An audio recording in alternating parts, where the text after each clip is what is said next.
రెండు భవనాల మధ్య ఉండే ఒక చిన్న సందు ప్రపంచ రికార్డు సృష్టిస్తుందని ఎవరైనా ఊహిస్తారా? కానీ జర్మనీలోని రౌట్లింగెర్ నగరంలో ఉన్న స్ప్యూర్హాఫ్ స్ట్రాసే వీధి సరిగ్గా ఇదే నిరూపించింది. Guinness book of world records ప్రకారం ఇది ప్రపంచంలోనే అత్యంత ఇరుకైన వీధి. ఇది ఎంత చిన్నగా ఉంటుందంటే దీని అత్యంత తక్కువ వెడల్పు కేవలం 31 సెంటీమీటర్లు మాత్రమే. కాస్త వెడల్పుగా ఉన్న చోట కూడా కేవలం 50 సెంటీమీటర్లు దాటదు.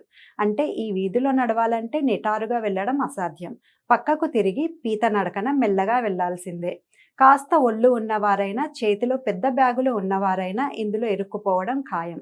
నిజానికి దీని వెనుక ఒక ఆసక్తికరమైన కథ ఉంది. 1726లో ఇక్కడ జరిగిన ఒక భారీ అగ్ని ప్రమాదం తర్వాత నగరాన్ని తిరిగి నిర్మిస్తున్నప్పుడు రెండు భవనాల మధ్య అనుకోకుండా ఈ ఖాళీ ఏర్పడింది. కాలక్రమేణా 1820లో దీనిని అధికారికంగా వీధి నంబర్ 77గా ప్రభుత్వ రికార్డుల్లో నమోదు చేశారు. ప్రస్తుతం ఇంగ్లాండ్లోని పార్లమెంట్ స్ట్రీట్ వంటి మరికొన్ని ఇరుకైన వీధులు ఉన్నప్పటికీ గిన్నిస్ రికార్డు మాత్రం ఈ జర్మన్ వీధిదే. ఇప్పుడు ఈ వింతను చూడటానికి, తాము ఇందులో నుంచి దూరి నడవగలమా లేదా అని పరీక్షించుకోవడానికి ప్రపంచ నలుమూలల నుండి టూరిస్టులు ఇక్కడికి క్యూ కడుతున్నారు. కేవలం ఒక చిన్న సందు కూడా వినూత్న చరిత్రతో ప్రపంచ ప్రసిద్ధి చెందడం నిజంగా గ్రేట్ కదా.